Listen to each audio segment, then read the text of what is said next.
विवाह के 7 फेरे, 7 वचन जो कन्या वर से मानती है। देवोत्थान एकादशी या देव प्रबोधिनी एकादशी को तुलसी विवाह होता है और उसी दिन से शुरू हो जाते हैं शादी विवाह जैसे मांगलिक कार्य। देवशयनी एकादशी से शादियों पर रोक लग जाती है। यदि आप विवाहित हैं तो आपको विवाह वेदी पर कहे जाने वाले 7 वचन याद ही होंगे, और यदि आपका विवाह होने वाला है तो आपको इन वचनों को याद रखें जिसे आपको बोलना है। दरअसल विवाह के अवसर पर अग्नि के फेरे लगाते हुए वर और वधू द्वारा 7 वचन भी बोला जाता है, यानी हर फेरे के साथ एक वचन। ये वचन बहुत ही पवित्र माने गए हैं। यदि वास्तव में विवाह के समय बोले जाने वाले वचनों और उनकी स्वीकारोक्ति जीवन भर याद रहे तो कभी भी पति पत्नी के बीच झगड़े नहीं होंगे। साथ ही ये 7 वचन जान लेना उन लोगों के लिए भी उपयोगी है जो विवाह के बाद 7 वचनों को भूल चुके हैं। खास बात यह है कि 7 वचन कन्या वर से मानती है और वर के वादा करने पर ही उसकी वामांगी बनना स्वीकार करती है। तो आइए जानते हैं कि शादी के समय कन्या द्वारा वर से मांगे जाने वाले 7 वचन। पहला वचन, कन्या वर से कहती है कि यदि आप कभी तीर्थ यात्रा को जाओ तो मुझे भी साथ लेकर जाना। किसी व्रत का उद्यापन अथवा अन्य धार्मिक कर्म आदि करें तो आज के समान मुझे अपने बाएं भाग में अवश्य स्थान दें। यदि आप इसे स्वीकार करते हैं तो मैं आपके वामान में आना स्वीकार करती हूँ।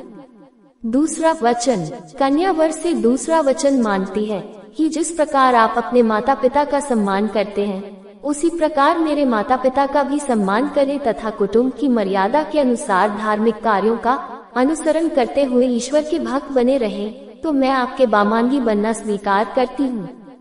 तीसरा वचन, तीसरे वचन में कन्या देश की भलाई का वचन मानती है। वर्तमान में लोग अपनी सभ्यता, संस्कृति और वेशभूषा का त्याग कर पाश्चात्य शैली को अपनाने लगे हैं, इसलिए कन्या वचन में मानती है कि आप चाहे कितना पढ़ लिख जाए परंतु भारतीय सभ्यता एवं संस्कृति को कभी न छोड़ें। यदि आप इस वचन को स्वीकार करें तो मैं आपके वामान में आना स्वीकार करती हूँ। चौथा वचन, कन्या वर से चौथा वचन मानती है कि अब तक आप घर परिवार की चिंता से पूरी तरह मुक्त थे। अब जबकि आपका विवाह हो जाता है तो भविष्य में परिवार की समस्त आवश्यकताओं की पूर्ति करने का दायित्व आपको ही संभालना होगा। यदि आप इस दायित्व को निभाने का वचन देते हैं तो मैं आपके वामान में आना स्वीकार करती हूँ। पांचवा वचन, पांचवें वचन में वर से कन्या जो वचन मानती है वह आज के परिप्रेक्ष्य में अत्यंत महत्व रखता है। कन्या वर से कहती है कि आप अपने घर के कार्यों में, विवाह में, लेन देन अथवा अन्य किसी भी प्रकार के शुभ कार्यों में खर्च करते समय यदि आप मेरी भी मंत्रणा लिया करें तो मैं आपके वामांगी बनना स्वीकार करती हूँ। छठवां वचन, छठे वचन में कन्या वर से वचन मानती है कि यदि मैं मेरी सखियों में अथवा अन्य स्त्रियों के बीच में बैठी हूँ तब आप वहाँ जाकर किसी भी कारण से मेरा अपमान नहीं करेंगे तथा आप जुआ अथवा किसी भी प्रकार के नशे से अपने आप को दूर रखेंगे तो मैं आपके वामान में आना स्वीकार करती हूँ। और अंत में 7वां वचन, कन्या अंतिम तथा 7वें वचन के रूप में वर से वचन मानती है कि आप पराई स्त्रियों को माता और बहन के समान समझें और अपना संपूर्ण प्यार सदा मुझ पर रखेंगे। जीवन के किसी भी मोड़ पर कभी भी क्रोध नहीं करेंगे। यदि आप यह वचन देते हैं तो मैं आपके वामन में आना स्वीकार करती हूँ।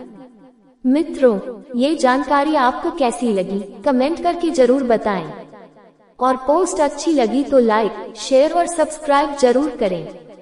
नमस्कार।